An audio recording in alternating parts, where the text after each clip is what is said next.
करके फिर दूसरा कर लीजिए। अच्छा बच्चों, हमने कल एक बात की थी कि सेंटेंस वो होता है जिसमें सब्जेक्ट और वर्ब होता है, ठीक है। अब सब्जेक्ट क्या होगा? सब्जेक्ट वो चीज होती है जिसकी बात हो रही होती है, ठीक है। हो सकता है कि उस सब्जेक्ट को डिस्क्राइब किया जा रहा हो, और हो सकता है कि उस सब्जेक्ट से कोई एक्शन करवाया जा रहा है, ठीक है। मैं आपसे कहती हूँ the sky is blue, is this a sentence? Sentence है, एक कंप्लीट आइडिया है कि आसमान नीला है, ठीक है। इसमें स्काई कोई काम नहीं कर रहा, ठीक है। सो इसमें स्काई को डिस्क्राइब किया जा रहा है। डिस्क्राइब कैसे किया जाता है? किसी लिंकिंग वर्ब के साथ यूजुअली, ठीक है। सो ये हेल्पिंग वर्ब नहीं है, ये लिंकिंग वर्ब बन गया, ठीक है। अच्छा, लेकिन अगर मैं आपसे कहती हूं कि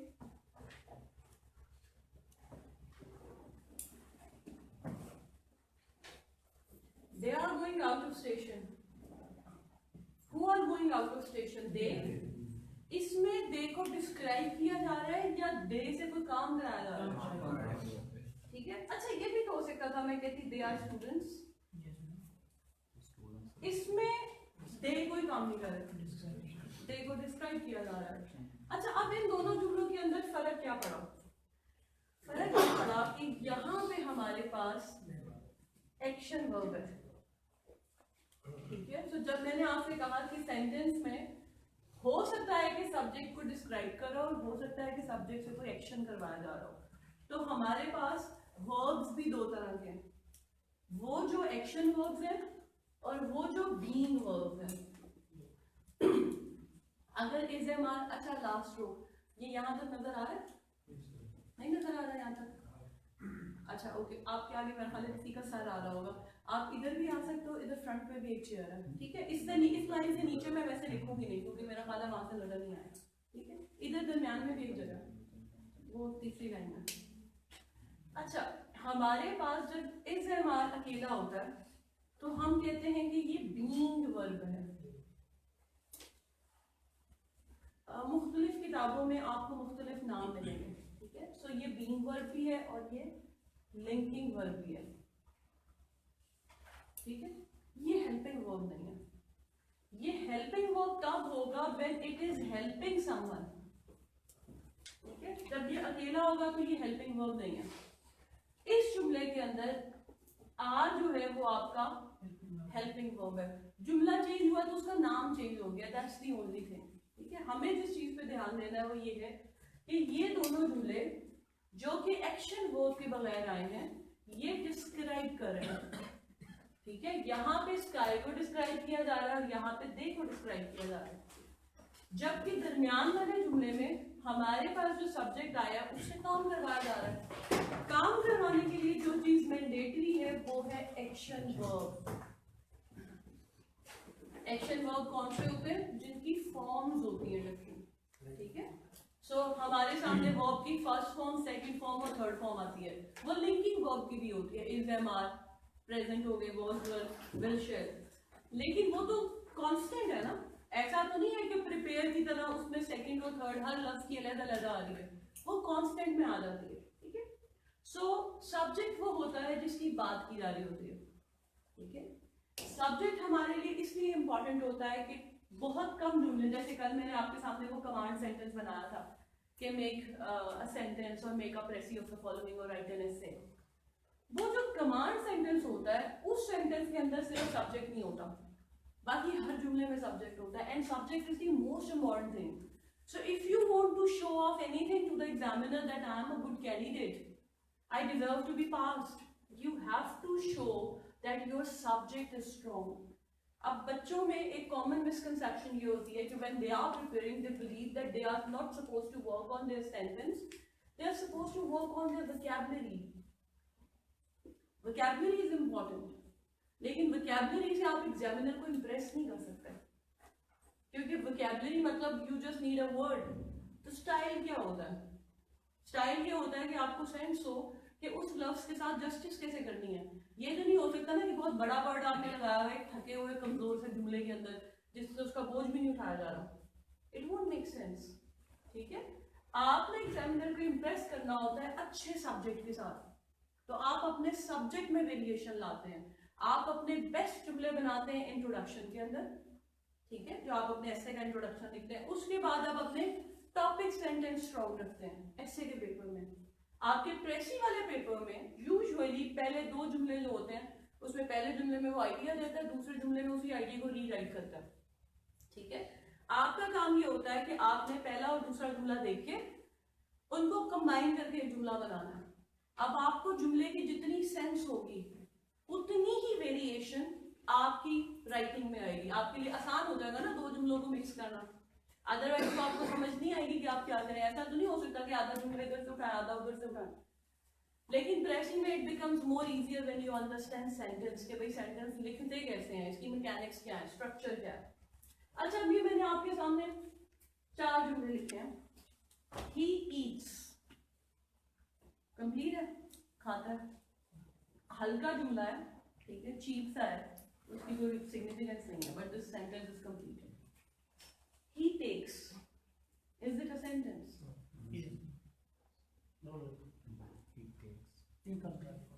He goes. He becomes. Now problem is this कि he takes और he becomes में हमें समझ नहीं आई क्या है, कौन सी चीज है भाई, हमें नहीं समझ आई कि क्या बन गया। We have absolutely no clue। तो बाज़ औक़ात जो वर्ब होता है वो in itself complete होता है, मतलब हमने खाली वर्ब यूज किया, ठीक है, सो हमें समझ आ गई। और बाज़ औक़ात हमें समझ नहीं आती, जैसे मैं यहाँ पे लिखती कि जी he arrived, हमें समझ आ गया कहाँ आए, ये बात की बात है, हमने जुमला बना दिया, जुमला बन सकता है। मैं कहती हूँ he takes tea, आप समझ आ गई? Yes, complete. अच्छा, ये भी तो हो सकता था he takes a shower, ठीक है, ये भी तो हो सकता था he takes a leave every week। takes में itself मानी नहीं है, we can use anything, ठीक है, हमें नहीं समझ आई कि खाली takes के साथ की ये क्या है, ठीक है। अच्छा, he becomes, now we don't know, he becomes a member of, वैसे he has become होगा, ठीक है, he has become इसको कर देता है, he has become a member of parliament कर देते हैं, youth parliament, that makes more sense।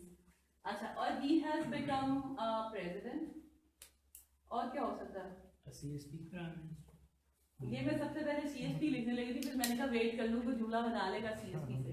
तो he has become a CSP, ये जुमला आप इधर बना सकते हैं, आपने बोर्ड में नहीं, वो अपने पेपर्स में नहीं बनाना, because that would be like too obvious, ठीक है, कि आपने बिल्कुल ही हथियार डाल के आप बता रहे हैं, ठीक है, ओके जी।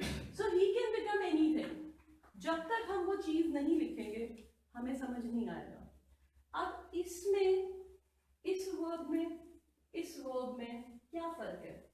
एक में ऑब्जेक्ट के लिए, एक हमारे पास वर्ब ऐसा है जिसमें हमें ऑब्जेक्ट नहीं चाहिए, हो भी सकता है, ऐसा नहीं कि चाहिए ही नहीं है, अब ऑब्जेक्ट आएगा तो हम कहेंगे जाओ यहाँ से, ऐसा नहीं है, लेकिन बात हमें ऑब्जेक्ट के बगैर भी समझ आ रही है। और एक वर्ड ऐसा है जिसमें ऑब्जेक्ट के बगैर हमें बात समझ नहीं आ रही, ठीक है। सो वो वर्ब जिसमें ऑब्जेक्ट के बगैर हमें बात समझ आती है उसे कहते हैं इंट्रांजिटिव, और ऐसे वर्ब को कहते हैं ट्रांजिटिव, ठीक है। अच्छा, अब बीच में और चीज है, आपने ना ग्रामर में एक चीज याद रखनी है, हम through out this class will be talking about exceptions. So grammar में इंपॉर्टेंट रूल्स जानना नहीं होता, ग्रामर में इंपॉर्टेंट होता है एक्सेप्शन को जानना, ठीक है, क्योंकि जब वो करेक्शन देता है वो देता है एक्सेप्शन में से, ठीक है।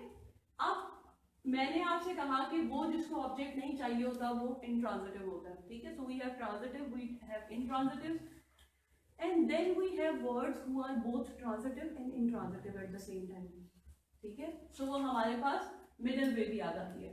अब ये देखिए, ये जुमला बन सकता है, अब he goes is fine, लेकिन मैं कहती हूँ he goes to school, ठीक है, he arrived at the airport.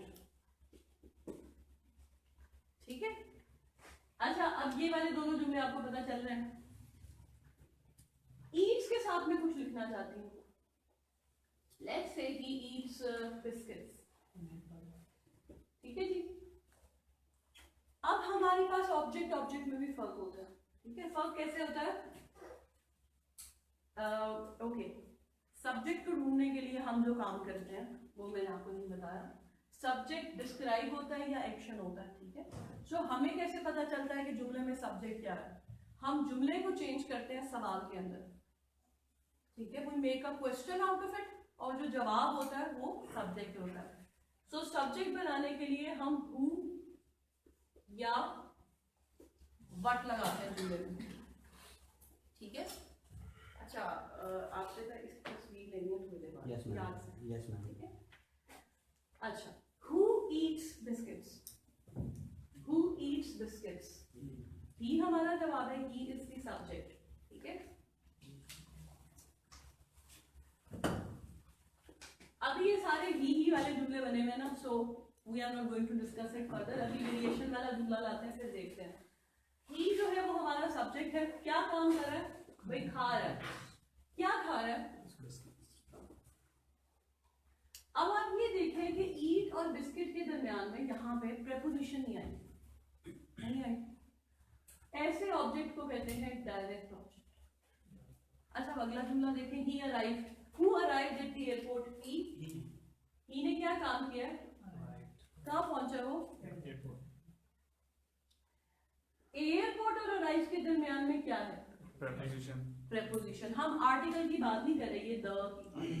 ये भी तो हो सकता था he eats a biscuit, but that is totally fine. हम बात कर रहे हैं इस चीज की जिसे कहते हैं प्रेपोजिशन। अगर वर्ब और ऑब्जेक्ट के दरमियान में प्रेपोजिशन आ जाए तो हम ऑब्जेक्ट को कहते हैं इनडायरेक्ट ऑब्जेक्ट। तो ये है डायरेक्ट ऑब्जेक्ट और ये है इनडायरेक्ट ऑब्जेक्ट। ठीक है, अच्छा, ही टेक्स टी। क्या लेता है भाई वो? टी। ये टी आपका ऑब्जेक्ट है। यहाँ पे टी और टेक्स के दरमियान में प्रेपोजिशन नहीं आई। This is direct object. He takes a shower, he takes a leave every week. Every week क्योंकि यहाँ पे आ गया, this is adverb of time. ठीक है, सो एडवर्ब ऑफ टाइम जो होते हैं वो every week, yesterday, tomorrow, today, next week. ठीक है, ये एडवर्ब ऑफ टाइम। अच्छा, इस तरह के जुमलों के अंदर हमें जब ऑब्जेक्ट मिलता है तो हमारी सेंस ज्यादा क्लियर होती है। तो हमें समझ आई कि अच्छा चाय पी है उसने, उसने शावर लिया है, उसने छुट्टी ली है, ज्यादा क्लियर हो जाती है। क्योंकि उसके बगैर आपका वर्ब जो है वो कंप्लीट ही नहीं होगा ऑब्जेक्ट के बगैर। He goes to school. कहाँ जा रहे हो? स्कूल और गोज के दरमियान में we have got a preposition. तो टू स्कूल क्या है हमारा? Indirect object. वो क्या बन गया? A member of parliament, a president, a CSP. ये हमारे ऑब्जेक्ट हैं और यहाँ पे प्रेपोजिशन नहीं आई, तो ये है हमारे डायरेक्ट ऑब्जेक्ट। ठीक है, सो ट्रांजिटिव वर्ब वो वर्ब होता है जिसमें डायरेक्ट ऑब्जेक्ट आता है, और इंट्रांजिटिव वो वर्ब होता है जिसमें इनडायरेक्ट ऑब्जेक्ट आता है या नो ऑब्जेक्ट आता है।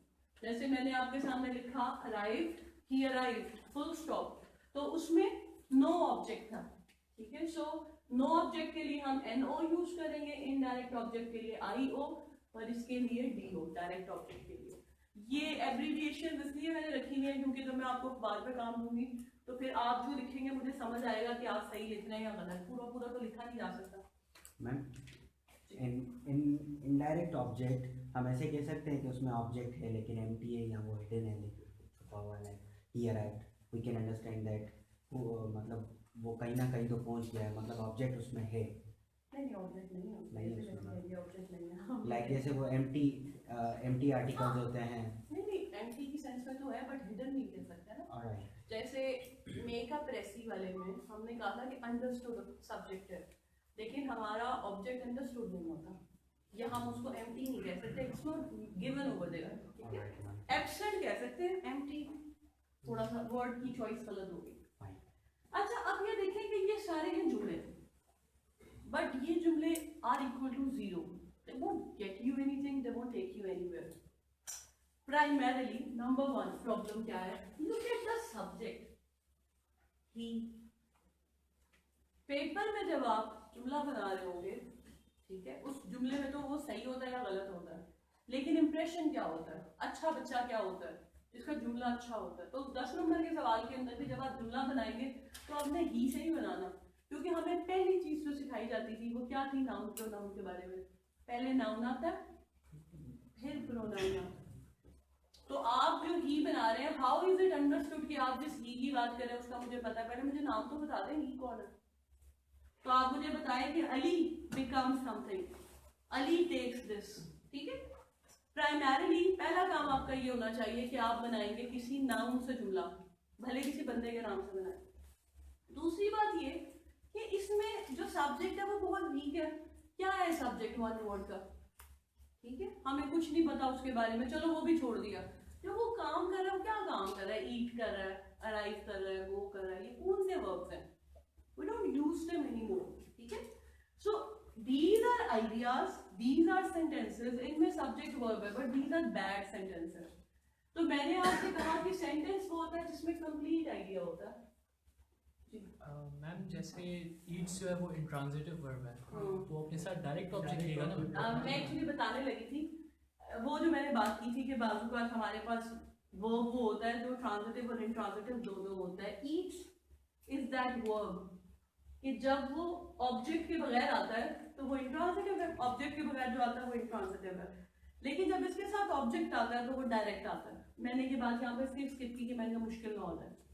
यहाँ पे हमने जिसे इंट्रांजिटिव कहा है और यहाँ पे जिसे इंट्रांजिटिव कहा है उसके साथ इनडायरेक्ट ऑब्जेक्ट आए हैं, लेकिन ईट्स वो बीच वाला वर्ब है जिसके साथ ऑब्जेक्ट नहीं भी आता और जब ऑब्जेक्ट आता है तो डायरेक्ट आता है। इसमें दोनों क्वालिटीज, ठीक है। Any other example like runs, ठीक है, he runs a marathon and he runs, वो खाली में आ जाता है। ये काफी सारी मिल जाएंगी, वो हमारे पास जो एक्सेप्शन होती है ना वो भी 15-20 तो निकल ही आती है। मैम मगर वहाँ आपने लिखा है ट्रांजिटिव वर्ब के साथ डायरेक्ट ऑब्जेक्ट आता है, यही तो बता रही हूँ, ट्रांजिटिव के साथ डायरेक्ट ऑब्जेक्ट आता है, इंट्रांजिटिव के साथ इनडायरेक्ट ऑब्जेक्ट आता है। ट्रांजिटिव की मिसाल है हमारे पास बिकम, ठीक है, इंट्रांजिटिव की मिसाल है हमारे पास गो।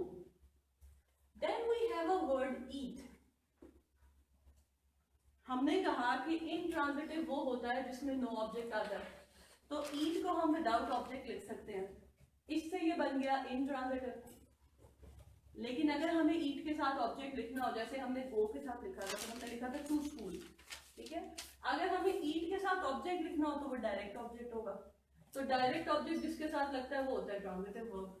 ईट ट्रांजिटिव भी है और इंट्रांजिटिव भी है, दोनों है, ठीक है। इनडायरेक्ट ऑब्जेक्ट और नो ऑब्जेक्ट, यस, नहीं, डायरेक्ट ऑब्जेक्ट और no object, this is direct object, indirect object और नो ऑब्जेक्ट, ठीक है।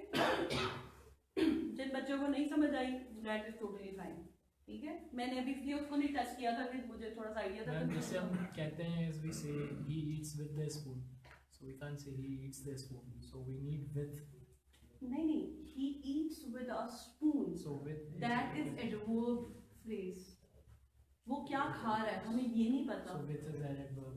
हाँ, वो एडवर्ब का काम, एडवर्ब फ्रेज है, हमें ये नहीं पता चला कि वो क्या खा रहा है। he eats soup तो हो सकता है, he eats soup with a spoon, ठीक है, so that's an adverb phrase, ठीक है।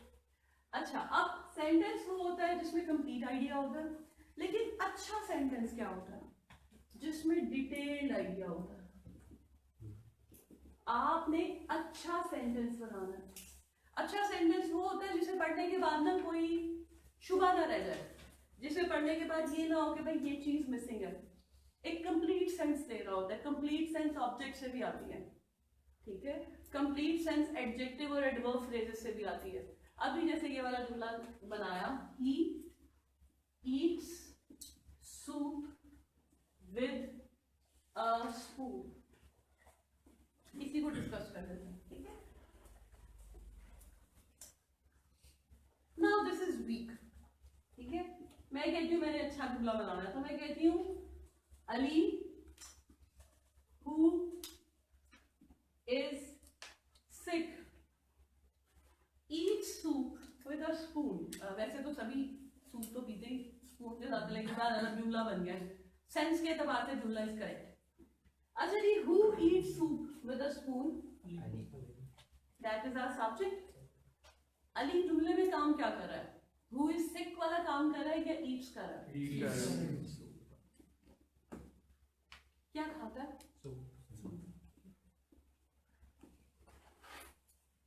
अब ईट को हमारा एडवर्ब क्या होता है?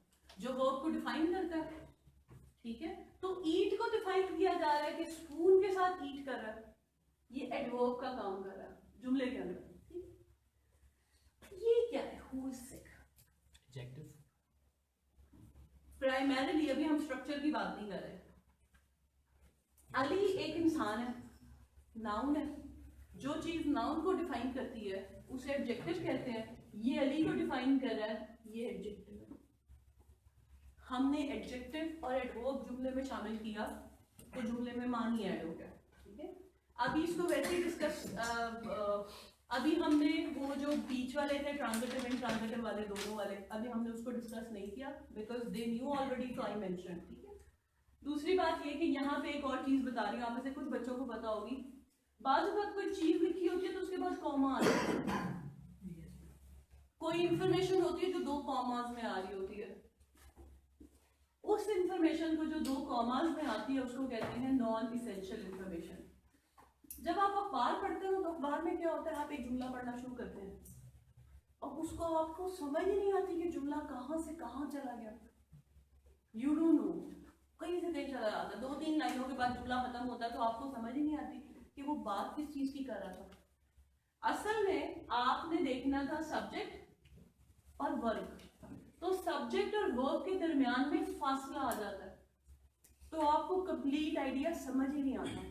आपने पढ़ना कैसे होता है कि जो इसेंशियल या नॉन इसेंशियल इंफॉर्मेशन होती है उसको निकाल के आप जुमले को पढ़ते हैं, ठीक है। वो मैं आपको बता दूंगी कि वो किस तरह आती है। वो अक्सर हु, डैट और विच के साथ आती है मोस्ट कॉमनली, तो वो डैट और विच लगा के कोई आगे और बात शुरू हो जाती है। आप वो पढ़ते पढ़ते जाते हैं, जब वो वर्ब आता है आपको समझ ही नहीं आती कि वो इस चीज की बात कर रहा है, ठीक है। तो एक राइटिंग टेक्निक ये होती है कि आप सब्जेक्ट और वर्ब के दरमियान में फासला बढ़ाएं, फासला बढ़ा के कोई और बात करें, फिर आप दोबारा जाएं कि आपका सब्जेक्ट क्या कर रहा है, ठीक है। इसको कॉम्प्लेक्स सेंटेंस कहते हैं। इस पे हम बहुत बाद में काम करेंगे, अभी नहीं करेंगे। अच्छा, now this is a good sentence. Why this is a good sentence? Complete information. हाँ, कंप्लीट तो नहीं कह सकते, और भी कुछ आ सकती थी, but it's a detailed information, ठीक है। डिटेल्ड है, इसमें और डिटेल्स भी शामिल की जा सकती थी, ठीक है। अच्छा, मैं कहती हूँ अली रीड्स डाइजेस्ट, ठीक है, सही है। Who reads digest? अली। क्या काम कर रहा है? रीडिंग का काम कर रहा है। क्या रीड कर रहा है? Object. Ali reads digest every day. अब ये एवरी डे क्या है? एडवर्ब। ये आपको बता रहा है कि रीड करने की फ्रीक्वेंसी क्या है। ये आपको बता रहा था कि ईट करने का तरीका क्या है, ठीक है। तो आपको वर्ब के बारे में इंफॉर्मेशन मिल रही है। तो every day is your adverb of time, ठीक है जी। हम वर्ब और सब्जेक्ट तो लाजमी देते हैं जुमले के अंदर, लेकिन जब हम उसके साथ एडजेक्टिव या एडवर्ब लगाते हैं तो फिर बात समझ आती है। एडवर्ब में यूजुअली हमारे पास एडवर्ब ऑफ टाइम आ जाता है, sorry every day is adverb of frequency, क्योंकि ये फ्रीक्वेंसी है कि every day you do something, ठीक है। Adverb of time would be yesterday, tomorrow, today, ये वाला टाइम का जो क्लू होता है, ठीक है। Since from that is reference of time, लेकिन हम उसको पर्टिकुलरली अभी एकदम से प्लेस नहीं कर सकते, वैसे वो एडवर्ब ऑफ टाइम ही देता है, ड्यूरेशन कितनी थी, ठीक है। अच्छा, एडवर्ब इज इंपॉर्टेंट, लेकिन जो ज्यादा इंपॉर्टेंट चीज है वो है एडजेक्टिव। क्यों एडजेक्टिव ज्यादा इंपॉर्टेंट है? क्योंकि आप सब्जेक्ट को एडजेक्टिव ने डिफाइन करना है, तो हमें जो जुमले में सबसे स्ट्रॉन्ग चीज चाहिए वो क्या है? सब्जेक्ट। हमने वो रास्ते ढूंढने हैं, वो तरीके ढूंढने हैं जिससे हम अपने सब्जेक्ट को खूबसूरत कर सकें, डिटेल्ड कर सकें, अच्छा कर सकें। ठीक है,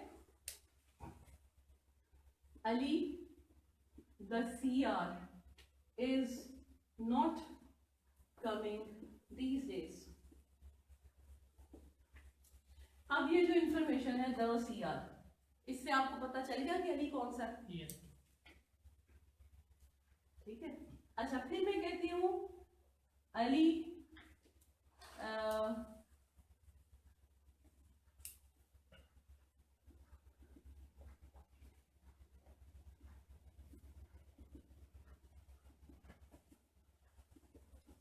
Ali, the boy with a mole on his face is not coming these days. अभी भी आपने अली को पहचान लिया, यहां पे रैंक था, यहां पे अली की डिस्क्रिप्शन थी। ठीक है, हाँ, और एक ये भी हो सकता था अली हु इज सिक। अब ये जो तीनों चीजें हैं, ये वाली दो और ये वाली दो, ठीक है जी, ये और ये जुमले के अंदर एडजेक्टिव का काम कर रही हूँ। क्यों? क्योंकि अली हमारे पास एक नाउन है और ये अली को डिफाइन कर रही है। ठीक है, डिफाइन करने के अब तरीके डिफरेंट हो सकते हैं। इसको हम कहते हैं एडजेक्टिव। ये खाली एक ही एडजेक्टिव है, the CR, one word adjective के तौर पे काम। वैसे ये नाउन है, CR एक उधर, लेकिन ये उसको डिफाइन कर रहा है, तो ये एक एडजेक्टिव वन एक फ्रेज के तौर पे लगा हुआ है। ठीक है, this is an adjective phrase. इसको बल्कि एडजेक्टिव ना लिखे, कल को आपने परेशान हो जाना, इसको नाउन नहीं लिखना है, नाउन जो नाउन को डिफाइन कर रहा है। ठीक है, इस तरह से लेना। This is an adjective phrase, यहां से लेके यहां तक। अब हम फ्रेज किसे कहते हैं?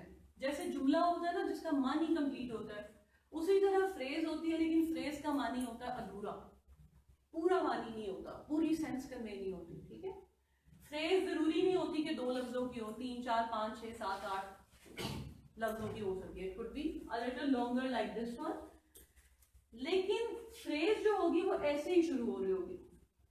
मतलब किसी भी लफ्ज से, जैसे मैंने कल आपके सामने लिखा था पाकिस्तान एन एग्रेरियन स्टेट। ठीक है, एन एग्रेरियन स्टेट, तो वो अक्सर आर्टिकल से शुरू हो रही होती है, हु, डैट, विच से शुरू नहीं होती। ये जो इंफॉर्मेशन थी हु इज सिक, अच्छा यहाँ पे आपको द CR में the boy with a mole on his face, इसमें कहीं वर्ब नजर आया? दोनों में कहीं वर्ब नजर आ रहा? वर्ब से मुराद होती है is, am, are, action verb, कोई फॉर्म कुछ नजर आ रही हो? इसमें नहीं है। अली हु इज सिक, इसमें वर्ब नजर आ रहा है? Yes, ma'am. ये काम कर रहा है एडजेक्टिव क्लॉज का। अब मैंने आपसे 2 लफ्ज शेयर किए हैं, this is adjective phrase and this is adjective clause. ठीक है, अभी फर्क क्या है वो मैं आपको भी बताती हूँ। ठीक है, एडजेक्टिव क्लॉज जो होती है वो यूजुअली हु, दैट और विच के साथ आती है। क्योंकि हमने लैंग्वेज की बहुत ज्यादा एक्सटेंडेड डिटेल्स में नहीं जाना, लिंग्विस्टिक्स की क्लास तो है नहीं, हमने हु, दैट और विच ये रिलेटिव क्लॉज में आते हैं, एडजेक्टिव क्लॉज में आते हैं। इसके अलावा कभी भी जुमले के अंदर आपने हाउ, वाई लगा हुआ देखा? जुमले के दरमियान में जो लगा होता है, one wonders why this is happening, one wonders why, the question arises why Pakistan is not building dams. वो जो दरमियान में लगा होता है ना, why, who, what, where, when, जो भी, उसको भी हम इसी में प्लेस कर देंगे, सेम कैटेगरी में रखते हैं। ठीक है, वैसे उसको क्लासिफाई किया जाता है, कैटेगराइज किया जाता है इसमें एडवर्ब क्लॉज में और एडजेक्टिव क्लॉज में। तो हमने उसकी तफसील में कोई नहीं जाना, हम उसको सारे को एक ही कैटेगरी में रखेंगे। ठीक है, अच्छा जी, अभी मैं इसको बोर्ड को इरेज करने लगी हूँ, ये फ्रेज और क्लॉज के अलावा, क्योंकि अभी मैंने आपको समझाया नहीं कि फ्रेज और क्लॉज क्या है। Anything that you want to ask, पहले तो मुझे ये बताएं कि आपको थोड़ी बहुत समझ आई है? पक्की बात है? नहीं है? अच्छा, बता सकते हैं, कोई टेंशन नहीं है, इससे भी सिंपलीफाई हो सकता है। असल मसला ये कि you know these sentences. You didn't know the types कि भाई ये वर्ब ये वाला चल रहा है, ये यहाँ पे ये कर रहा है, सिर्फ ये फर्क है. जुमला आपको पता है, मैं आपको नाम बताए जा रही हूँ, ठीक है. अगर आपको नाम आता होगा तो आप पंक्चुएट कर सकते हैं, अगर आपको नाम आता होगा तो आप करेक्शन कर सकते हैं, अगर आपको नाम आता होगा तो आप इसके साथ स्टाइल मार सकते हैं. लेकिन जब आपको नाम नहीं पता होते तो फिर आप कुछ भी नहीं करते लैंग्वेज के साथ, फिर आप डरते हैं लैंग्वेज से कि पता नहीं लैंग्वेज में हो क्या रहा है. अच्छा जी, कौन बोलने लगा फिर ऐसे जी? ये जो अभी आपने बताया इसके लास्ट में वाई जब हम लगा लास्ट में क्वेश्चन मार्क लगा नहीं, फुल स्टॉप लगेगा. मैम तो वो पहले वाले को शो कर क्वालिटी बुक वो क्या है, तो ये टेबल है जहाँ बुक पड़ी थी वेयर द बुक बीच में हम यूज करते हैं वाई. हाँ नहीं, अब आप ये कह रहे हो कि क्वेश्चन मार्क लगेगा कि नहीं लगेगा? नहीं लगेगा. अच्छा मैं बताती हूँ क्यों नहीं लगेगा. हमारे पास दो तरह के सवाल होते हैं. बोर्ड साफ करके करना है दो तरह के. मैम बोर्ड साफ करने से पहले मेरा क्वेश्चन ये, he takes a leave every week, तो हम अ की जगह, no doubt it is article, हम इसकी जगह वन क्यों यूज करते हैं आर्टिकल में? लाइक हम वन भी लगा सकते हैं. वन और आ का मतलब दोनों का यही होता है, ठीक है. सो इज अगर ये यहाँ पे वन का यूज कर रहा है तो he मतलब takes one leave every week is okay fine. Alright, fine. दोनों एक के लिए आती हैं, लेकिन आर्टिकल हम ज्यादातर, अब शावर भी तो उसने एक ही लिया ना, he takes one shower. One is more like when we are getting something actually, वो जो tangible चीजें होती हैं, कोई चीज लेना खरीदना, उस सेंस में ज्यादा हो जाता है. पोजेशन की सेंस में he has, वैसे हम उसमें भी he has one car नहीं करते, हम he has a car. Yes, ma'am. दोनों का मानी सेम होता है but it's more like in flow, ठीक है. अच्छा जी, अब इसी सवाल के बाद जरा बोर्ड साफ करते हैं. आप लोग थोड़ी सी चेयर उधर कर लो. सारा क्लीन कर दूंगा. नहीं, ये दो रहने देना, ये सारा रहने दो, सारा कर दो साफ. पिक्चर ली हुई है मैम वैसे भी. मैं आपका व्हाट्सएप का ग्रुप बनाती हूँ ना, तो उसमें पिक्चर के साथ साथ शेयर हो जाएगी. और ये वीडियो इसलिए रिकॉर्ड नहीं हो रही कि आराम से आप घर जाके बैठ जाएं और उसके बाद आप कहें कि मिस वीडियो को एक्सेस दे दें. ये इसलिए कि अगर कभी गलती से आपकी क्लास मिस हो जाती है, ठीक है. और 2-3 बच्चे हैं जो मुझे बता के गए हैं उनका कोई टेस्ट था सेमेस्टर, फाइनल सेमेस्टर के एग्जाम से, सो उनको बाद में मैंने एक्सेस देनी है. और इन केस आप छुट्टी कर लें किसी वक्त तो ये तब के लिए, ये इसलिए नहीं है कि आप सोते रहें घर में. और रिवाइज करने के लिए, ठीक है. So for all good things but not for those who remain absent. And ma'am in videos tag से उसे ही मिलेगा जो पेज को लाइक और इनवाइट करेगा, right? Like my page, share it with your friends. Already like. And bring along 20 people who like the page and you'll get the access. अच्छा, हमने बात शुरू की थी सेंटेंस के साथ कि सेंटेंस सब्जेक्ट और वर्ब होता है. लेकिन जब हम सेंटेंस की बात करते हैं ना, तो हम किसी बहुत बड़ी चीज की बात कर रहे होते हैं. Sentence is actually magnanimous. Sentence is everything. पूरी की पूरी आपका जो एस्से होता है, कोई भी राइटिंग होती है, पैराग्राफ हो गया, हर चीज आपकी सेंटेंस पे डिपेंड करती है कि आपने सेंटेंस कैसा बनाया. वो बहुत बड़ी चीज है. ये एक बहुत छोटी सी चीज है, फ्रेज. मैंने फ्रेज से शुरू इसलिए नहीं किया था कि बहुत सारे बच्चों ने पढ़ी नहीं होती, तो उनको लगता है कि पता नहीं इसने कौन सा चैप्टर खोल लिया, ये तो हमें पता ही नहीं था, कोई नई चीज है. सेंटेंस वो था जिसमें सब्जेक्ट और वर्ब था. सब्जेक्ट और वर्ब से मुराद है किसी चीज की बात हो रही है, ठीक है. मैंने आपसे कहा था कि जब आपने सब्जेक्ट ढूंढना है तो आप हु या व्हाट लगा के उसका जवाब ढूंढ सकते हैं. सब्जेक्ट वो है जिसको डिस्क्राइब किया जा रहा है, सब्जेक्ट वो है जो कोई काम कर रहा है. फ्रेज हर वो चीज है जो सेंटेंस नहीं. सेंटेंस में सब्जेक्ट और वर्ब है, फ्रेज में सब्जेक्ट और वर्ब नहीं है. सेंटेंस कंप्लीट आइडिया है, ये है लिटिल आइडिया. लिटिल मीनिंग कह लें, आइडिया भी नहीं. आइडिया तो फिर एक सेंस बना रहा है, ठीक है. फ्रेज जो है it makes little sense. Little sense. मैं आपसे कहती हूं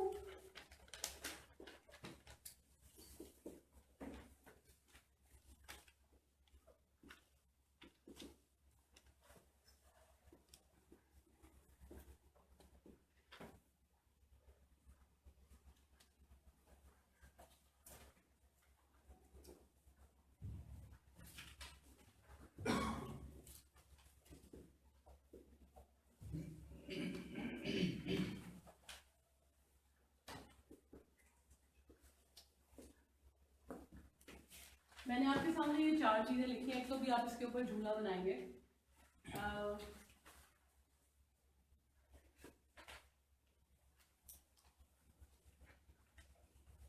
जुमला बनाने से पहले during summer vacations, what during summer vacations? We get a lot of homework. हाँ, we get a lot of homework, but यहाँ पे we get nothing, ठीक है? After the class what? लिखा हुआ नहीं है यहाँ पे, ठीक है? और जब मैं आपसे कहती हूँ ना उस चंक में, तो आपने उतना ही पढ़ना है। आगे भी हम जुमला लगाएंगे इसके, लेकिन आपने उन्हीं 3 लफ्जों में देखना है, ठीक है? Going out of the class, who is going out of the class? Students. But they are not written over here. So students might be going out of the class, teacher might be going out of the class, anybody can, a lizard can be going out of the class, okay? Anyone can go out of the class. But from this information, we don't know who is going out of the class, ठीक है?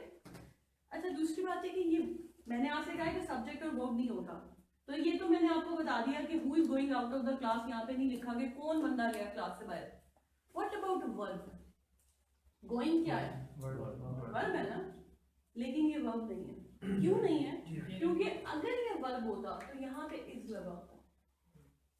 Going, इंग जो है ना, वो बगैर is am are was verb के है ही नहीं, ये वर्ब ही नहीं, ठीक है? To find the answer, to find the answer what? Who is finding the answer? We don't know. दूसरी बात ये कि अब आप कहेंगे फाइंड वर्ब की फर्स्ट फॉर्म है, लेकिन ये लिखा है टू, तो कौन सा टेंस है जो टू से शुरू होता है? ये छोड़ दें आगे कुछ है या नहीं है। किस टेंस में आपको पढ़ाया गया है कि आप टू के साथ वर्ब की फर्स्ट फॉर्म लगाते हैं? किसी भी टेंस में नहीं पढ़ाया गया। इस वाले वर्ब को कहते हैं इंफिनिटिव। ये है सारे नामों का चक्कर। Grammar is all about names. इसको कहते हैं, ये जो देखने में, नहीं, दिस इज पार्टिसिपल, ठीक है? जेरेंड और पार्टिसिपल शक्ल में मिलते जुलते हैं, हमें सिर्फ देखना है कि फंक्शन क्या चल रहा है। Subject and objective of user. हाँ, ये है इन्फिनिटिव, ये इनके नाम है, ठीक है? सो ये वर्ब नहीं है, ये है इन्फिनिटिव, मतलब ये वर्ब ही है। I do understand, this is verb और ये भी वर्ब है देखने में, ठीक है? लेकिन इसका नाम है इन्फिनिटिव और इसका नाम है पार्टिसिपल, तो ये वर्ब नहीं है, नाम बदल गया ना, ठीक है? इन माई ओपिनियन व्हाट? इन 3 लफ्जों में आपको इंफॉर्मेशन नहीं मिली। जल्दी से जरा इन 5 में से किसी एक से जुमला बनाएं, जल्दी से। फिर मैंने बोर्ड पे वही जुमला लिखना है। जुमला में इस्तेमाल करें ना, कॉपी में बनाना है जुमला।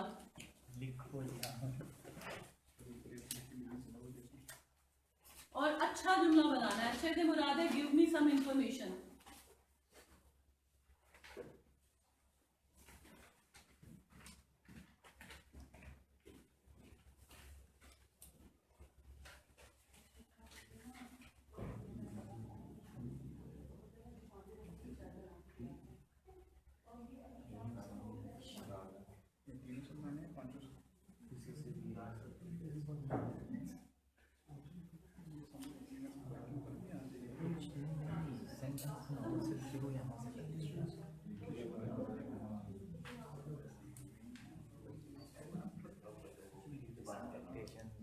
नहीं सर, तो मेरी बात सुने, इसको थोड़ा सा टिल्ट ही करना था बच्चे, आप उनको जरा इसको थोड़ा सा टिल्ट करो ताकि बोर्ड पूरा, या ये मुझे नहीं समझ आ रही कि ये उनका बॉर्डर है या व्हाइट बोर्ड का बॉर्डर है। व्हाइट बोर्ड का बॉर्डर है, ये ब्लैक नीचे वाला बोर्ड नहीं, पूरा नहीं आएगा। एक मिनट, नहीं, ये उसको ना वो जो साइड पे हैंडल है ना उससे करके देखो यार। ये थोड़ा टेक्निकल काम है, लेकिन ये जरूरी काम है, फिर पास वाले बच्चे को नजर नहीं आएगा।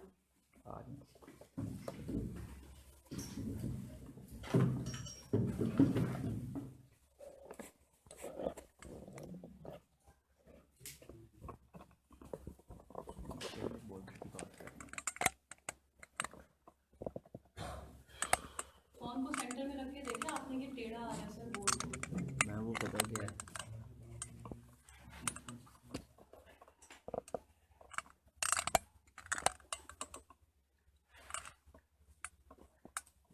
उसको ऊपर से खोल के ना दोबारा सेट करना पड़ेगा। यहाँ से लॉक खोल दे, वहाँ से set कर। नहीं लोग तो वो ये ऊपर नहीं।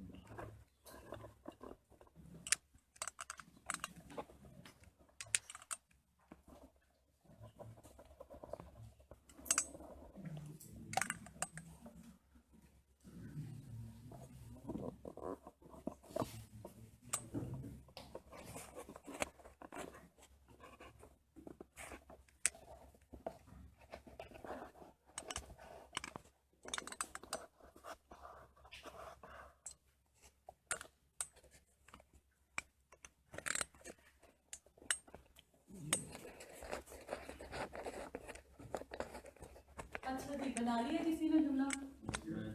हाँ जी, बताएं जरा। In my opinion, I will get married next year. Very good. और इन माय ओपिनियन से किसी ने जुमला बनाया? In my opinion, this marriage is the one of the benefit between Indian culture. इस वाले द जुमला इज करेक्ट।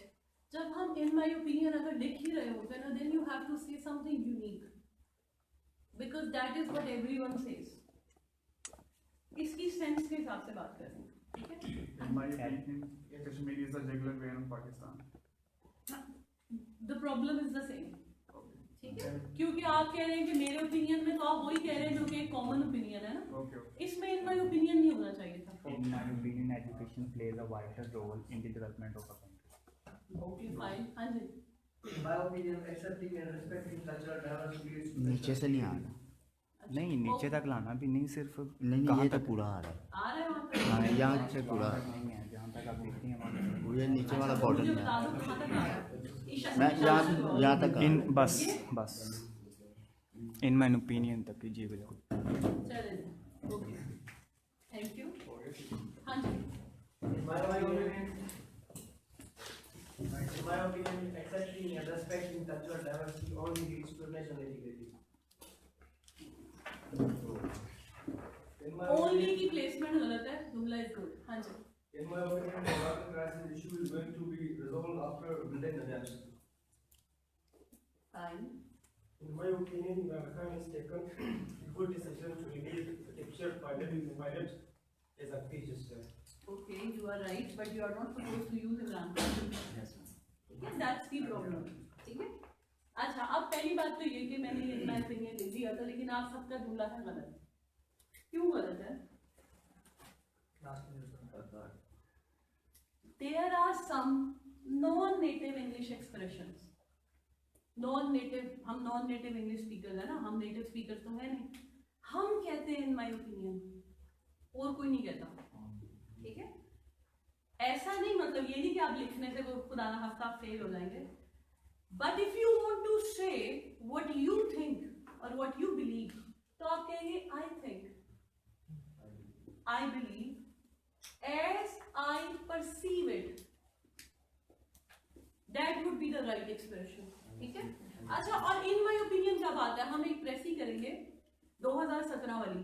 ठीक है? अब ये जो आप लोगों ने बात की, मतलब जो कॉमन बात है जब आप उसकी बात करते हैं, उसमें वो कहता है बंदा, आई फॉर वन थिंक, कहता है मैं हूं वो जो सोचता हूं कि दुनिया में जितना फसाद है, दुनिया में जितनी मसाइल है, वो उन लोगों की वजह से है जो तुले हुए हैं कि हमने कुछ करना, ना कि उन लोगों की वजह से जो आराम से सोते हैं, उन्होंने कुछ नहीं किया, वो हार्मलेस है।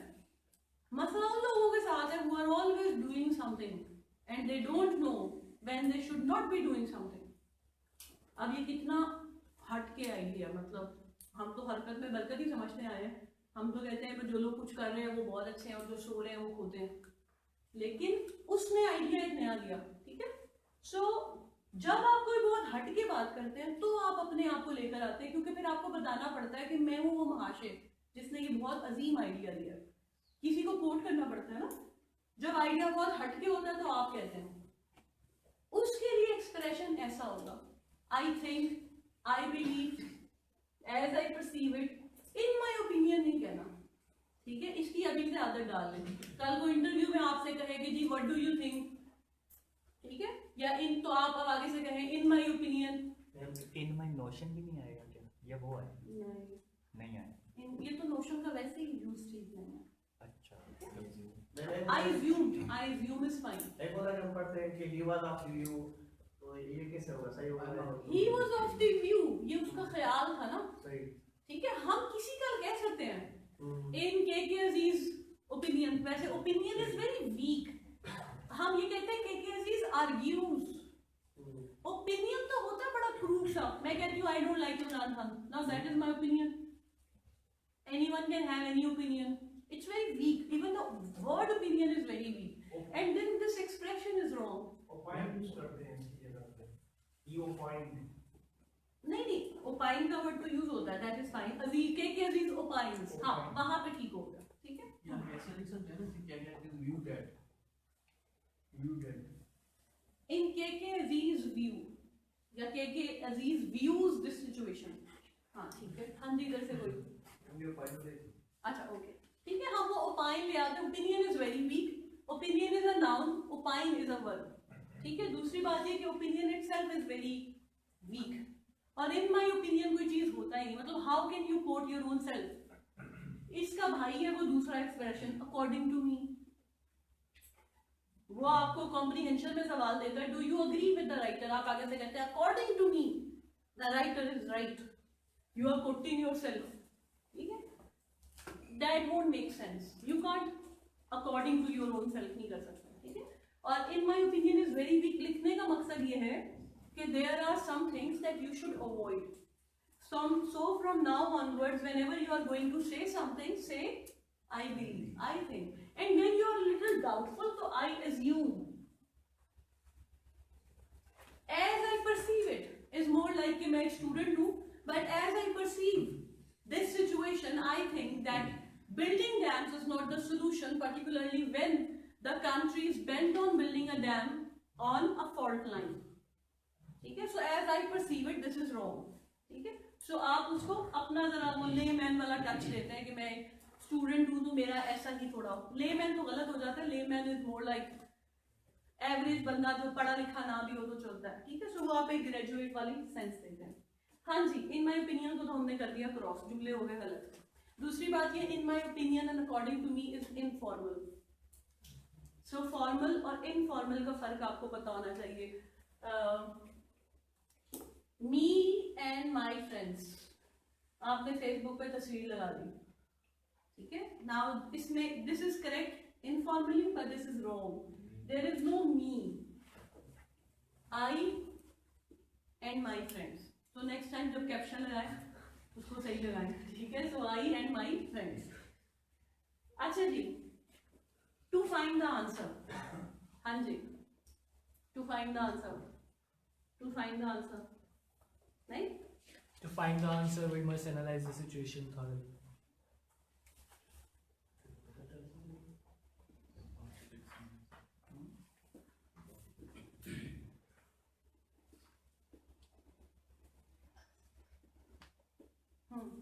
He who is analyst browsing book to find the answer of correct situation.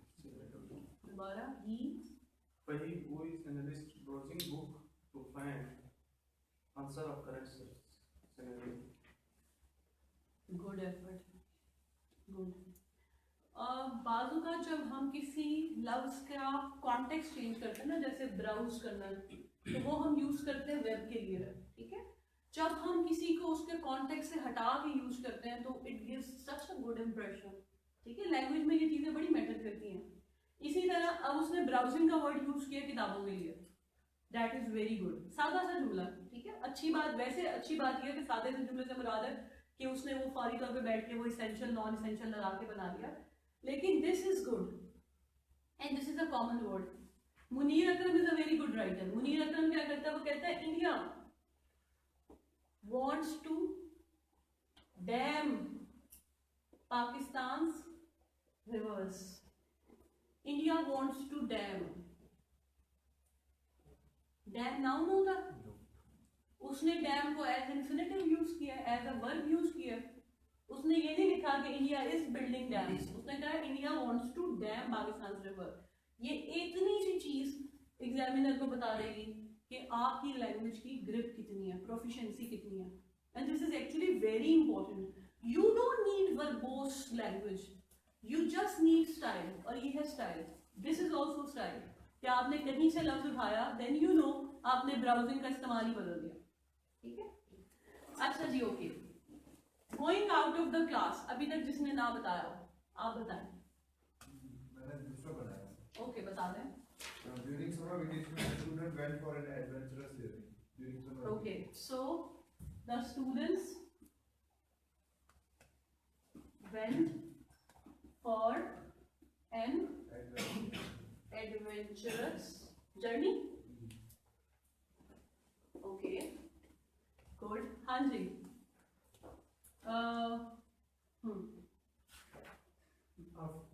During summer vacation, Ali, my cousin, went to countryside.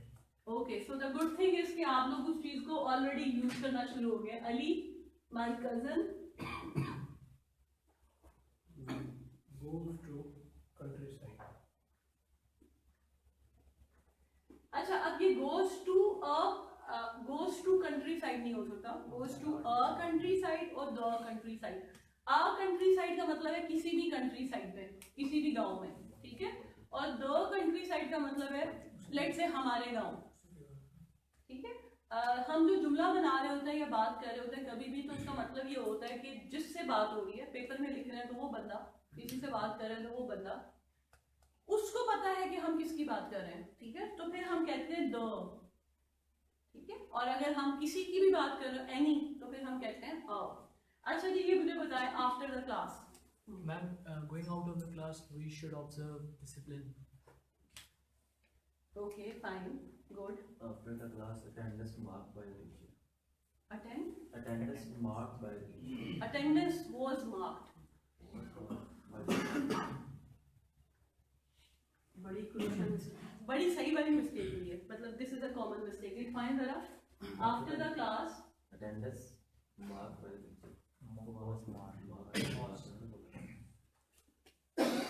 ये अब मैंने भी बोल दिया ना was, तो फिर सबको was आ गया। किसी को आता भी होगा। अच्छा, अभी इसको डिस्कस करते हैं। After class, I leave the classroom.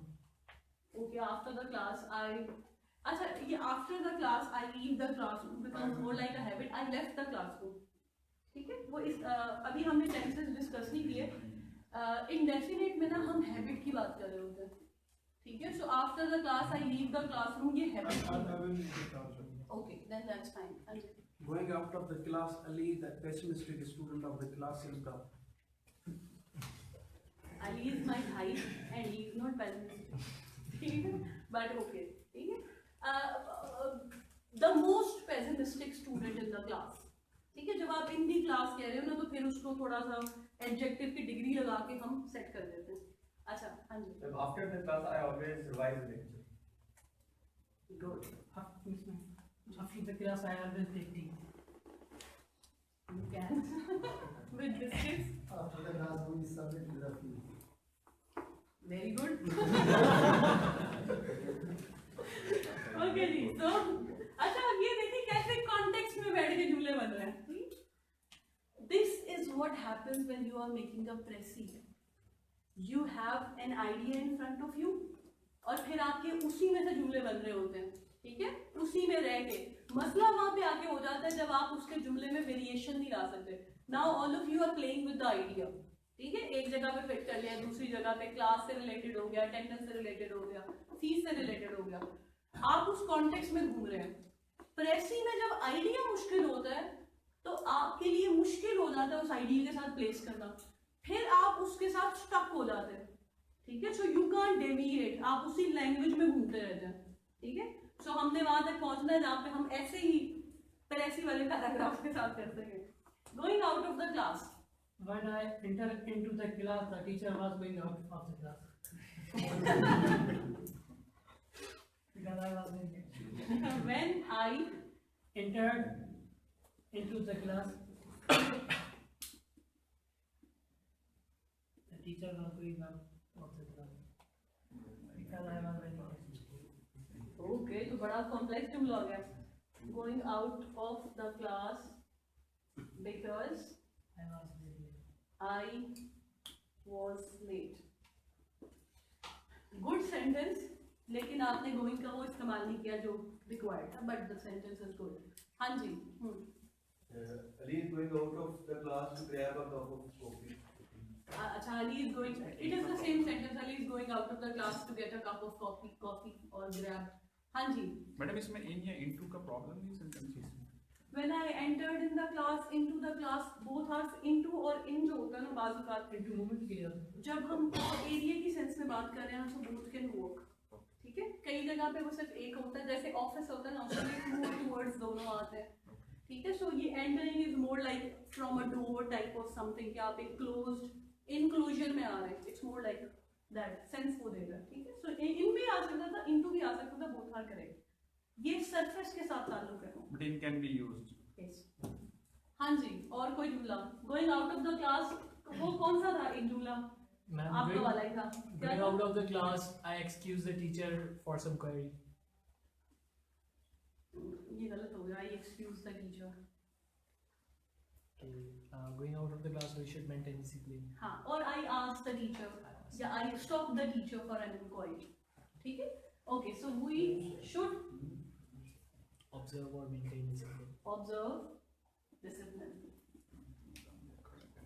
Okay ji. A little about preposition क्योंकि अभी ये वाली थोड़ी सी बात ही होगी. काफ़ी सारी चीज़ें होंगी जो हम मुख्तलिफ क्लासेस में थोड़ी थोड़ी ऐसे ऐसे पढ़ लेंगे, लेकिन वो हमने अलग पढ़नी है. So there will be a separate class on verb. So don't think that transitive or intransitive आज कर लिया. There will be a separate class on preposition. ठीक है. But because it's being written over there, so let's discuss it. हम जब किसी destination की बात करते हैं तो हम कहते हैं to. He went to Murray. ठीक है. अक्सर एक लफ्ज के साथ दो prepositions भी लग रही होती हैं. हम कहाँ गए? वो to Murray है. क्यों गए? The students went to Murray for an adventurous journey. तो यहाँ पे for क्यों लगा? क्योंकि ये वो जगह नहीं थी जहाँ पे गए थे. to ये है क्यों गए थे. तो ये दोनों लग रहे हैं साथ. ठीक है. सो went के साथ for भी लग गया, went के साथ to भी लग गया. ये चीज आप तब देखते हैं जब आप preposition याद कर रहे होते हैं और आपके सामने वर्ड होता है except. तो आप क्या कहते हैं? नहीं सॉरी agree. आप बंदे के साथ agree करते हैं तो क्या होता है? agree with. किसी चीज के साथ, किसी मुआहदे के साथ, टर्म्स के साथ करते हैं तो agree to. ठीक है.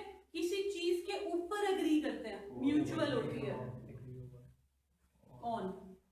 ठीक है. डिपेंड ये करता है कि बाद में जो चीज आ रही है ऑब्जेक्ट, यानी यहाँ पे वेंट है तो ये ऑब्जेक्ट क्या है? पर्पस. इनडायरेक्ट ऑब्जेक्ट है ना, तो हम उसके हिसाब से प्रेपोजिशन लगा देते हैं. इस प्रेपोजिशन के लिए हमें देखना पड़ता है कि आगे क्या है. और ये वाली जो प्रेपोजिशन थी इसका ताल्लुक है सरफेस के साथ. जैसे you guys are sitting in the chair. Why in the chair? Because this chair has arms. तो इसका ताल्लुक है कि चेयर कैसी है. ठीक है. अगर आप स्टूल पे बैठे होंगे तो हम कहेंगे on the stool, या अगर आर्मलेस चेयर होगी तो हम कहेंगे on the chair. ठीक है. in the sofa. ठीक है. इसका ताल्लुक हो जाता है सरफेस के साथ. तो प्रेपोजिशन दो तरह की होती है. एक वो जिसका ताल्लुक सरफेस के साथ होता है और दूसरी वो जिसका ताल्लुक ऑब्जेक्ट के साथ होता है. ठीक है. दो तरह की हो जाती है. अच्छा यहाँ पे क्या हुआ, अब हम देखते हैं subject of verb. During summer vacation Ali my cousin goes to a country side. Who goes to a country side? This is your simple subject. Subject हमारे पास दो तरह के हैं. एक है सिंपल सब्जेक्ट और एक है complete subject. Who goes to a country side? Ali my cousin. This is your complete subject. अखबार में आपके सामने कंप्लीट सब्जेक्ट आता है और आप परेशान हो जाते हैं कि ये क्या कह रहा है, क्योंकि आपको आइडिया समझ नहीं आता. ठीक है. Pakistan, that which is a democracy for more than 70 years and has struggled a lot with democratic rulers, is going to introduce something. ठीक है. So वो Pakistan is going to introduce something के दरमियान में बहुत बड़ा आइडिया आ रहा है. So हम हिस्ट्री में चले गए. अब वो वापस आया तो हमें नहीं समझ आई कि वो किसको किससे जोड़ रहा था. ठीक है. So हम जब अखबार में कोई चीज देख रहे हैं तो हम देखते हैं कि सिंपल सब्जेक्ट कौन सा. उससे हमें समझ आती है कि यहाँ पे जो वर्ब लगा है वो सिंगुलर लगेगा या प्लूरल लगेगा. इसके बेसिकली आपको पढ़ाया जाता है सब्जेक्ट वर्ब एग्रीमेंट, ठीक है। अच्छा, Ali my cousin goes to a country side, Ali ने क्या काम किया? Goes, this is the verb, कहाँ गया? ये ऑब्जेक्ट है ना, लेकिन ये कौन सा ऑब्जेक्ट है जिसमें प्रेपोजिशन आई है? तो ये है इनडायरेक्ट ऑब्जेक्ट।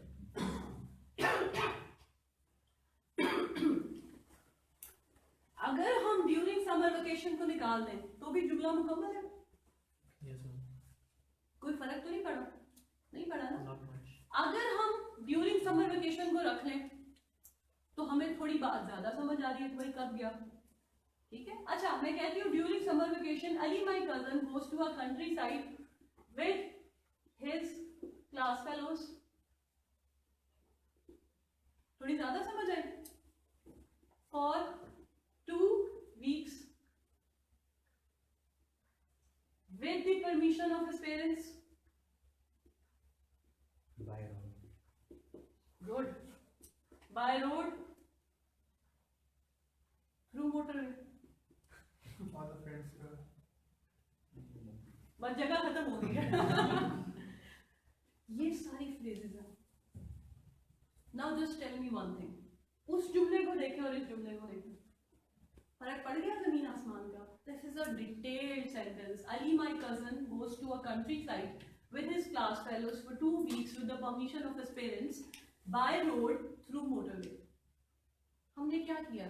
हमने जुमले में डिटेल ऐड की है। जुमला क्या था? सब्जेक्ट और verb.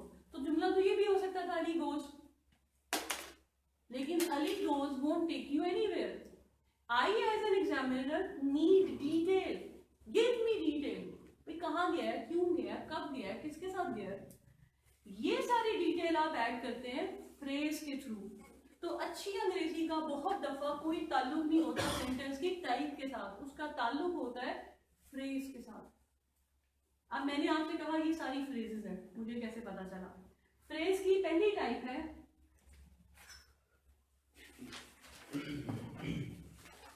Excuse me. This practice of adding details to the sentence we should observe in essay or receive, because in receive we प्रेसी should में एक्चुअली हमें add the कुछ ऐड details. नहीं करना होता। प्रेसी में हम ये करते हैं कि हमारे पास जो सब्जेक्ट होता है ना, हम उसके साथ इसेंशियल या नॉन इसेंशियल क्लॉज लगा देते हैं, दो जुमलों को मर्ज करना होता है, ठीक है। उसमें हमें ये चाहिए होता है, ठीक है। बाकी ये आपके काम आएगी ऐसे के अंदर। दूसरी बात ये कि ये इन्फॉर्मेशन आपको ऐसे भी पता होना चाहिए कि जब आप स्ट्रक्चर लिख रहे होते हैं ट्रांसलेशन का, ट्रांसलेशन में प्रॉब्लम ये होती है कि बच्चा तर्जुमा करते हुए स्ट्रक्चर का तर्जुमा कर जाता है। जैसे जैसे वो उर्दू में लिखता है वैसे वैसे आप अंग्रेजी में लिखते हैं। वहां पे हमें ख्याल रखना पड़ता है कि किस चीज को कहाँ पे प्लेस करना है, ठीक है। अच्छा जी, फ्रेज की एक टाइप है जिसे कहते हैं प्रेपोजिशनल फ्रेज। दूसरी टाइप है जिसे कहते हैं इंफिनिटिव फ्रेज, और तीसरी टाइप है जिसे कहते हैं पार्टिसिपल फ्रेज। वो जो एडवर्ब फ्रेज थी और एडजेक्टिव फ्रेज थी उसको साइड पे कर दें, ये बेसिक टाइप्स हैं, ठीक है। वो पार्ट ऑफ स्पीच होता है कि फ्रेज जो है वो एडवर्ब का काम कर रही है, फ्रेज जो है वो एडजेक्टिव का काम कर रही है। मुझे कैसे पता चला कि ये सारी फ्रेजेस हैं? During is a preposition, with is a preposition, for is a preposition, with, of, by, through, all these are prepositions, ठीक है। सो मैंने जुमले में प्रेपोजिशंस लगाती गई और जुमले में डिटेल आती गई, ठीक है। और ये एक सब्जेक्ट और एक वर्ब है, ठीक है जी।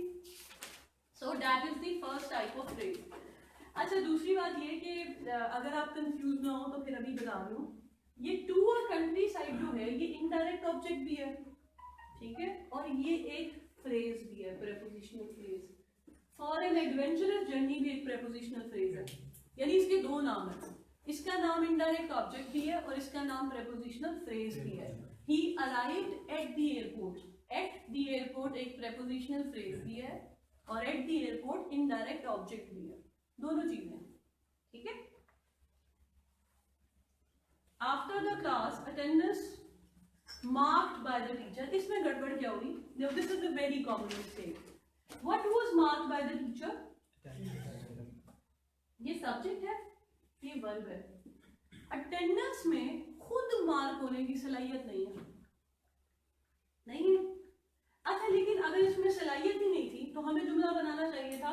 जुमला टेक्निकली होना चाहिए था the teacher mark the attendance after the class. ठीक है, the teacher mark the attendance after the class में इंपॉर्टेंट है टीचर, टीचर सब्जेक्ट है। अब attendance was marked after the class का मतलब ये है कि अटेंडेंस इज मोर इंपॉर्टेंट। ठीक है, सो हो सकता है बच्चे जल्दी चले जाते हो सकता है कुछ बच्चे लेट आए हों, ठीक है, हो सकता है कि अटेंडेंस के थ्रू कोई पीनलाइज करना हो, कोई फाइन हो या कुछ और हो। हम ये देखते हैं कि जिस चीज को हम सब्जेक्ट बना रहे हैं वो इंपॉर्टेंट कितनी है। अब होना तो चाहिए कि पाकिस्तान शुड बिल्ड डैम्स,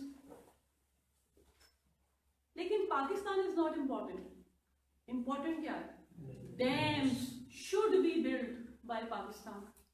ठीक है, सो बाजू का हम उस चीज को सब्जेक्ट बना देते हैं जिसमें वो काम। अब dams should be build, dam खुद तो बिल्ड नहीं हो सकते कि डैम में बिल्ड होने की सलाहियत है। डैम स्टोर तो कर सकते हैं, डैम बिल्ड ही नहीं हो सकते। अटेंडेंस खुद को खुद मार्क नहीं कर सकती, कोई और मार्क कर रहा है, लेकिन हमने उसे सब्जेक्ट क्यों रखा? क्योंकि अटेंडेंस इंपॉर्टेंट थी, हम एक इंपॉर्टेंट चीज की बात कर रहे थे। ये वाला जुमला होगा पैसिव। पैसिव से मुराद क्या होती है कि हमारे जुमले में जो सब्जेक्ट है वो एक्टिव नहीं है, वो पैसिव है। एक्शन उससे करवा रहे हैं लेकिन एक्शन की उसमें सलाहियत नहीं है, तो हम कहते हैं ये अटेंडेंस वाज मार्क्ड। ठीक है, एक्टिव पैसिव पे we have a separate class, but because it came up. Ma'am, what if we rewrite the sentence as after the class attendance marked by the teacher was faulty? Attendance that was marked, it will stay passive. Attendance that was marked by the teacher was faulty. We can say that attendance marked by the teacher was faulty, like with a comma. हाँ, attendance comma marked by the teacher, now that's fine. That is a participle phrase. इस जुमले को वैसे लिख लें, हमने अभी participle phrase पे काम नहीं किया। That is a very good sentence. ठीक है, जब कल करेंगे तो फिर बताइएगा, दोबारा उसको लिख देंगे। अच्छा जी, going out of the class, the punctuation is so important that he has used a comma and the sentence is correct, and without a comma it's wrong. ठीक है, going out of the class, now we don't know who is going out of the class, we should observe discipline. अच्छा, ये नहीं हो सकता कि आप कहें going out of the class we, ये एक चंक नहीं है। चंक्स क्या होते हैं जिन्हें एक सांस में पढ़ा जाता है? Going out of the class break, we should observe discipline या वी शुड ऑब्जर्व डिसिप्लिन, एक सांस में चल रही होती है। ठीक है, आपकी सांस टूटती है, who should observe discipline?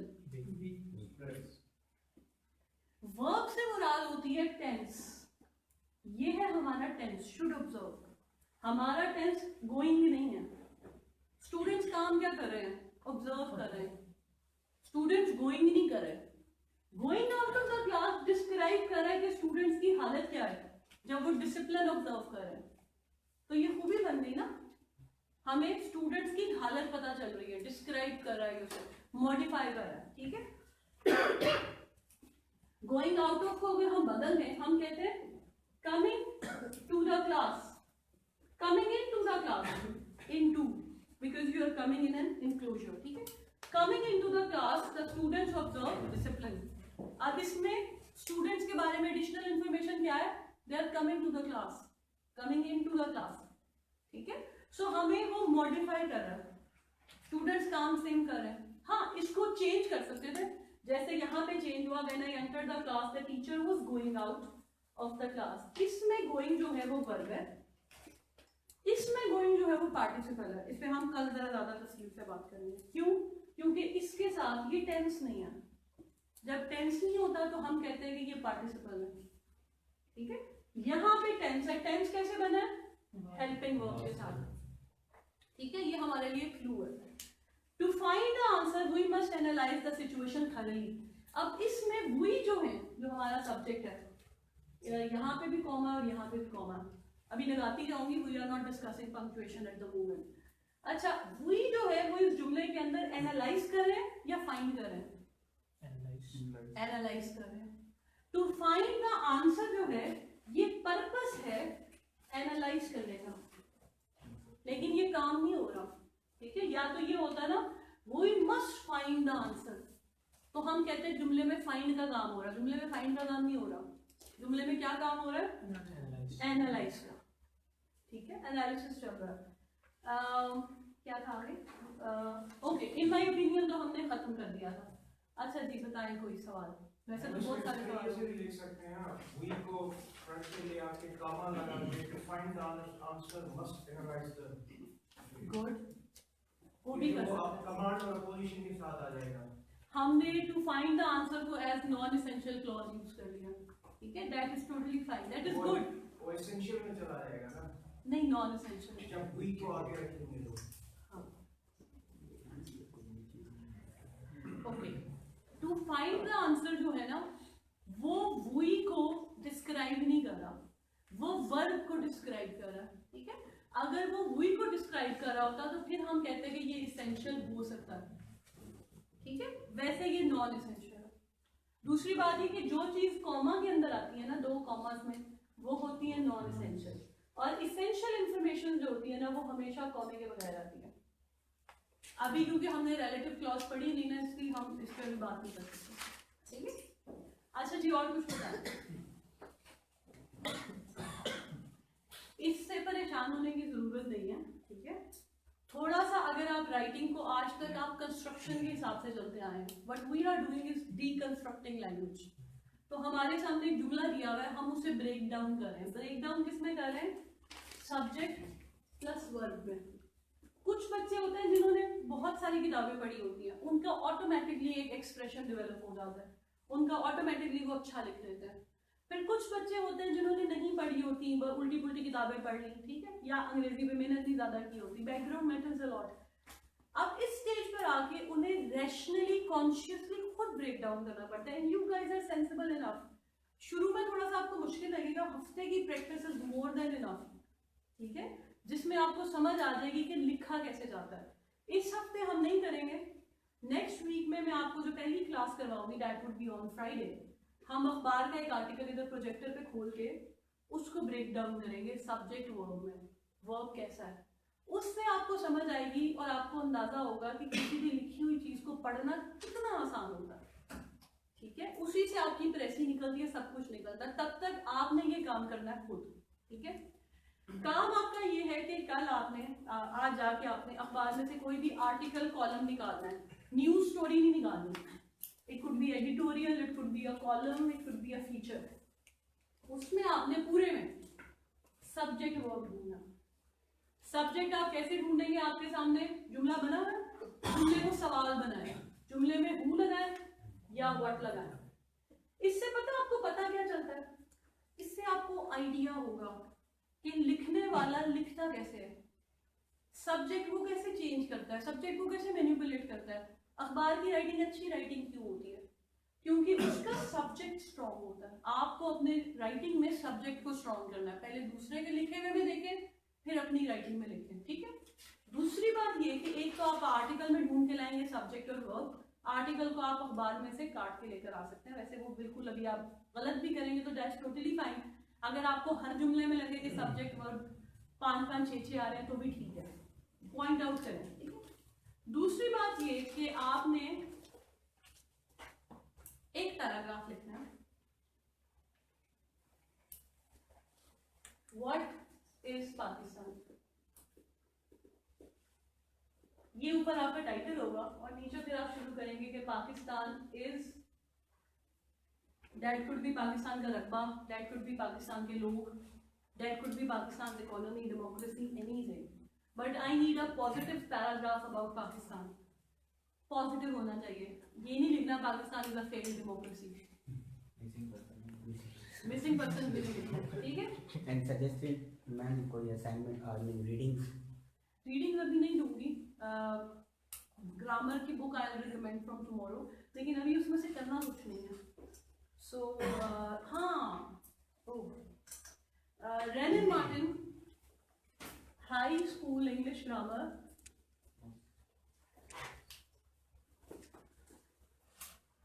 Bye Wren and Martin. This is a very good book. ये आपको रिकमेंड की जाती है CSS SPSC की तरफ से, और इसमें से आपकी अक्सर प्रेसी और कॉम्प्रीहेंशन आई होती है, करेक्शन इसमें से आती है। अब आपने कभी की नहीं होती ना, करेक्शन 4-5 मिनट में से आ जाते हैं। मैम उसके लिए बेस्ट ज़्यादा ब्रशअप रहती है। इसमें तो जुमला भी उठा के दे दो, brush-up is comparatively easier, yes उसकी लैंग्वेज आसान है।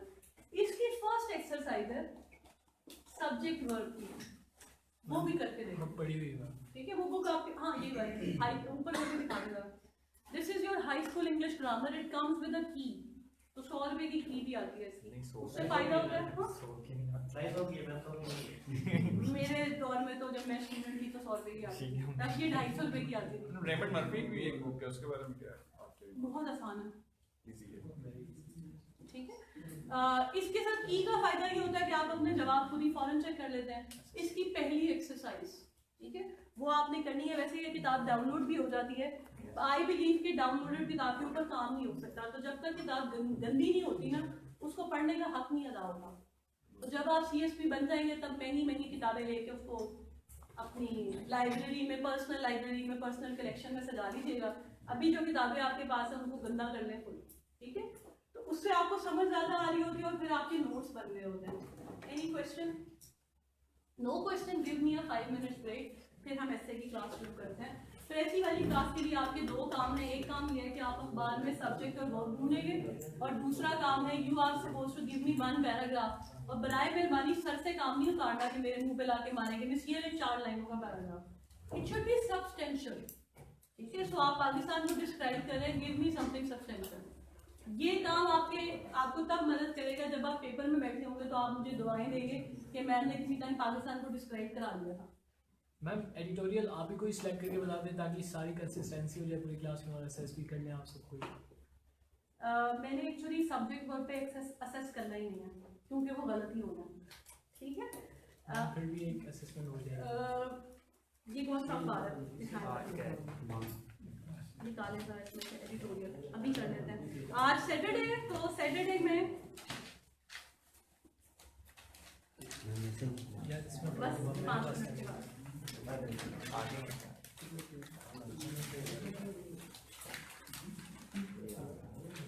ओके जी।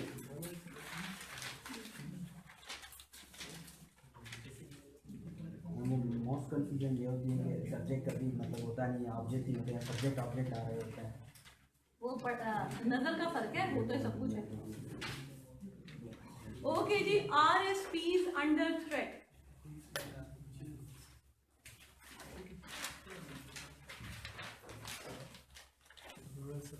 RSPs अंडर थ्रेट, ये है आपका सैटरडे का रोल है, ठीक है जी?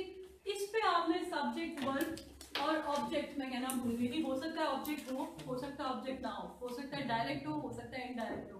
जो भी आपकी अंडरस्टैंडिंग है गलत सलत, इट्स टोटली फाइन, उस गलत गलत सलत को करके ले आए, ठीक है? पहले गलत करेंगे 2-3 दफा, चौथी दफा में ठीक हो जाता है, ठीक है? ओके जी, गिव मी 5 मिनट्स, फिर